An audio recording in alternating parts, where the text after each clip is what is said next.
Yang ini adalah soalan tahap 3, mengaplikasikan kefahaman tentang janjang arimetrik untuk melaksanakan tugasan mudah. Tahap 3 ya. Okey, mari kita tengok contoh. Okey. Sebutan ke n bagi suatu janjang arimetrik diberi formula ini. Okey? Okey. So, soalan A, dia nak sebutan pertama. Apakah sebutan pertama? So, apa yang kita boleh buat? Okey. Sebutan pertama. Okey. Sebutan pertama. Apa yang kita tahu sebutan pertama adalah T1 ataupun A kan? Huruf dia. Sebutan kedua T2, term yang kedua. T3, third term. T4, sebutan yang keempat. Okey. So sekarang ni soalan A ya. Soalan A, dia nak sebutan apakah sebutan pertama? Dan diberikan yang ni. Okey. So sebutan pertama. Sebutan pertama adalah bilangan sebutan yang pertama. So kita isi satu ke dalam. Apabila sebutan pertama, n tu akan jadi 1. Dan kita dapat sebutan pertama adalah 7. Okey, soalan yang kedua. Dia nak beza sepunya. Apakah beza sepunya bagi soalan ini? Okey, beza sepunya ialah sebutan yang selepasnya tolak sebutan yang sebelumnya.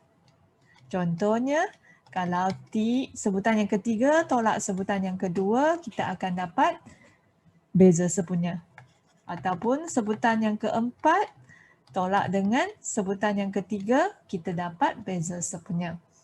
So kalau beza sepunya, kita kena cari sebutan yang kedua supaya kita boleh ambil nilai sebutan kedua tolak dengan sebutan yang pertama. So beza sepunya boleh dapat dari sebutan yang kedua tolak dengan sebutan yang pertama. Sebab ini adalah janjang arimetrik. Kalau terlibat dengan janjang arimetrik, hanya beza sepunya sama ada tambah ataupun tolak. Kalau nak dapat beza sepunya iaitu D, okay, kita kena cari sebutan yang kedua. Okay, ambil formula ni juga, sebutan yang kedua tambah 4. Ini 6 tambah 4, kita dapat 10, sebutan yang kedua. Okay, untuk dapatkan beza sepunya, sebutan yang kedua, ni kan. Okay, sebutan yang kedua tolak sebutan yang pertama. Apa dia sebutan ni? Pertama adalah 7. So kita dapat 3. 10 tolak 7, kita dapat beza sepunya.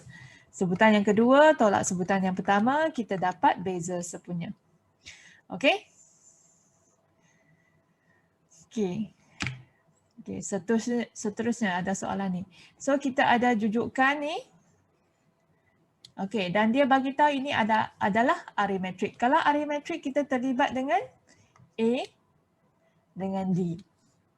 Kan? Okey. Tentukan nilai minimum n dengan keadaan sebutan ke n adalah lebih kecil daripada 50.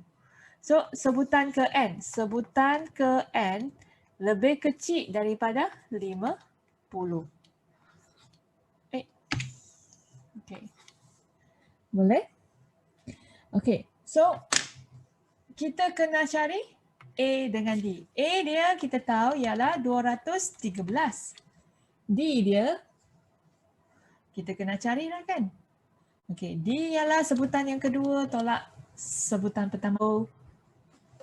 Kita ambil 209 tolak 213 ataupun 205 tolak 209. Kita dapat negatif 4. Ini pun kita dapat negatif 4. So D kita dapat negatif 4. Okey? So semua ni tolak 4 kita dapat ni. Itu adalah beza sepunya.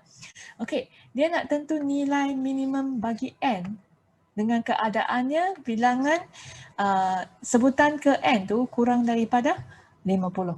Okey? lebih kecil daripada 50. So macam mana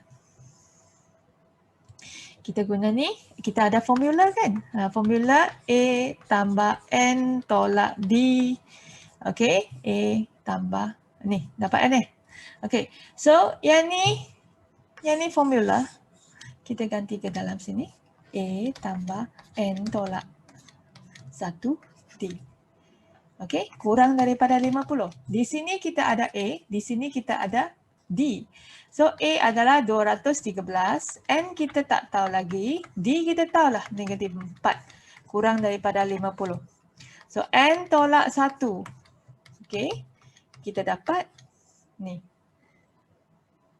Negatif 1, 6, 3. Okay. So, bahagi dengan 4. Okey, bahagi dengan negatif 4. Bila kita bahagi dengan negatif, tanda ni akan tukar. Okey, bila kita bahagi dengan negatif 4. Okey, sebelah kiri bahagi negatif 4, sebelah kanan pun bahagi negatif 4. Dan kita dapatlah. Okey, dapat 40.75. Negatif, negatif, positif. N tolak 1. So, N kita dapat tambah 1. Negatif jadi positif di sebelah kanan. So, bila kita tambah 1, kita dapat N lebih besar daripada 41.75.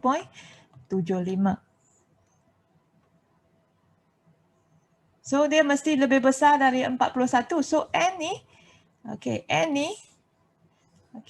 ni akan dapat, okay, N ni dia akan dapat 42. Lebih besar. Takkan 41 kan dia lebih besar daripada 41.75. So dapat 42. So kita dah dapatlah N dia. Okay. So nilai dia. Kita dapat bilangan sebutan je. Okay, nilai dia kita isi. Ni bilangan sebutan dia adalah 42. Okay. Sebutan yang ke-42 kita isi ni A adalah 213.